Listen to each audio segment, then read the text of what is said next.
भगवान ऐसी औलाद किसी को ना दे। एक रुला देने वाली कहानी। हेलो माँ, मैं राजू बोल रहा हूँ। कैसी हो माँ? मैं ठीक हूँ बेटे। ये बताओ तुम और बहू दोनों कैसे हो? हम दोनों ठीक है माँ, आपकी बहुत याद आती है। अच्छा सुनो माँ, मैं अगले महीने इंडिया आ रहा हूँ तुम्हें लेने। क्या? हाँ माँ, अब हम साथ ही रहेंगे। नीतू कह रही थी कि माँ जी को अमेरिका ले आओ, वहाँ अकेली बहुत परेशान हो रही होगी। हेलो, सुन रही हो माँ? हाँ हाँ बेटे। बूढ़ी आंखों से खुशी की अश्रुधारा बह निकली। बेटे और बहू का प्यार नस नस में दौड़ने लगा। जीवन के 70 साल गुजार चुकी सावित्री ने जल्दी से अपने पल्लू से आंसू पोंछे और बेटे से बात करने लगी। पूरे 2 साल बाद बेटा घर आ रहा था। बूढ़ी सावित्री ने मोहल्ले भर में दौड़ दौड़ कर ये खबर सबको सुना दी। सभी खुश थे कि चलो बुढ़ापा चैन से बेटे और बहू के साथ गुजर जाएगा। राजू अकेला आया था। उसने कहा कि माँ, हमें जल्दी ही वापस जाना है, इसलिए जो भी रुपया पैसा किसी से लेना है वो लेकर रख लो, और तब तक मैं किसी प्रॉपर्टी डीलर से मकान की बात करता हूँ। मकान? माँ ने पूछा। हाँ माँ, अब ये मकान बेचना पड़ेगा, वरना कौन इसकी देखभाल करेगा? हम सब तो अब अमेरिका में ही रहेंगे। बूढ़ी आंखों ने मकान के कोने कोने को ऐसे निहारा जैसे किसी अबोध बच्चे को सहला रही हो। आनन फानन और औने पौने दाम में राजू ने मकान बेच दिया। सावित्री ने वो जरूरी सामान समेटा जिससे उनको बहुत ज़्यादा लगाव था। राजू टैक्सी मंगवा चुका था।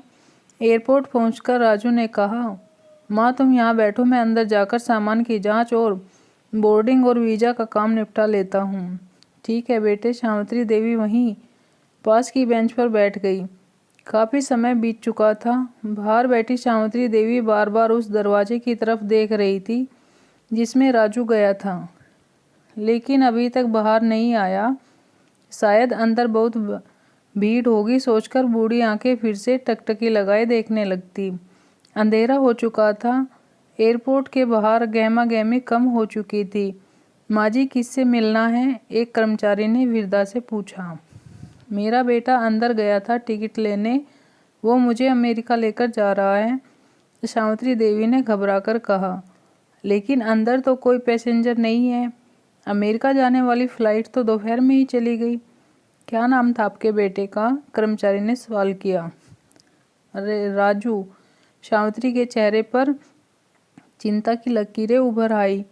कर्मचारी अंदर गया और कुछ देर बाद बाहर आकर बोला, माँ जी आपका बेटा राजू तो अमेरिका जाने वाली फ़्लाइट से कब का जा चुका है। क्या? विरदा की आंखों से आंसुओं का सैलाब फूट पड़ा। बूढ़ी माँ का रोम रोम काँप उठा। किसी तरह वापस घर पहुँची, जो अब बिक चुका था। रात में घर के बाहर चबूतरे पर ही सो गई। सुबह हुई तो दयालु मकान मालिक ने एक कमरा रहने को दे दिया। पति की पेंशन से घर का किराया और खाने का काम चलने लगा। समय गुजरने लगा। एक दिन मकान मालिक ने विरदा से पूछा, माँ जी क्यों नहीं आप किसी रिश्तेदार के यहाँ चली जाए? अब आपकी उम्र भी बहुत हो गई, अकेली कब तक रह पाएंगी? हाँ चली तो जाऊँ, लेकिन कल को मेरा बेटा आया तो फिर कौन उसका ख्याल रखेगा? आंखों से आंसू आने लगे। दोस्तों आपको मेरी कहानी कैसी लगी कमेंट करके ज़रूर बताना। इस कहानी से आपको क्या सीख मिली ये भी बताना। कहानी अच्छी लगी तो लाइक शेयर कमेंट ज़रूर करना। ऐसी और कहानी सुनने के लिए चैनल को सब्सक्राइब करना और साथ में दिए गए घंटी के बटन को दबाना, जिससे कि मेरी वीडियो आप तक पहुंच जाए और आप वीडियो को देख सकें। मिलते हैं किसी ऐसी नई वीडियो के साथ, तब तक के लिए बाय बाय।